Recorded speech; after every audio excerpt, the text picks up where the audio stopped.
Okay. வணக்கம் sir. Low budget Yuvaraj bikes பாருங்க. நேற்று வீடியோ போட்டிருந்தேன், வண்டி ஷார்ட்ஸில் போட்டிருந்தோம். அண்ணன் வந்து ஆன்லைன்லேருந்து வந்து பார்த்து எடுத்துட்டாரு. வண்டி தரமாக இருந்தது. இவர் கொடுக்குற மிக்க மகிழ்ச்சி. எனக்கு காரணம் என்னன்னா, ஆல்ரெடி நம்ம கஸ்டமர் வந்து 1 வருஷம் முன்னாடி அவர் நம்ம கஸ்டமர் ஒன்றும் நம்ம லாங் டைமாக ஃபாலோ பண்ணிட்டு இருக்காரு.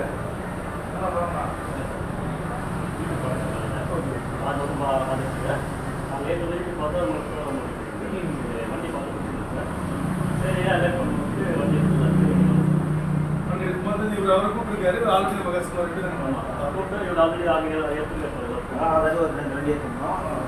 பல்சரோட சீக்கிரம் அது பார்த்து நல்லா தான் இருக்குது. சரி எங்கேயா சொல்லலாம் பண்ண கொடுத்தோம். அண்ணன் இதே அதுக்கப்புறம் தான் நமக்கு யுவராஜ் கன்சல்டிங்கை பொறுத்த வரைக்கும் பார்த்தீங்கன்னா தரம் என்றைக்குமே 1.5 வருஷத்துக்கு முன்னாடி அப்போ நம்மளால யூடியூப் சேனல்லாம் கிடையாது. அப்போவே சார் கொடுத்துருக்கோம். அது நல்லா ஓடி இருந்ததுனால தான் இப்போ இவர் கொடுத்துருக்கோம். சப்போஸ் அந்த வண்டி நல்லா ஓடலாம் நம்மகிட்ட வந்துருக்க போதில்லை. இது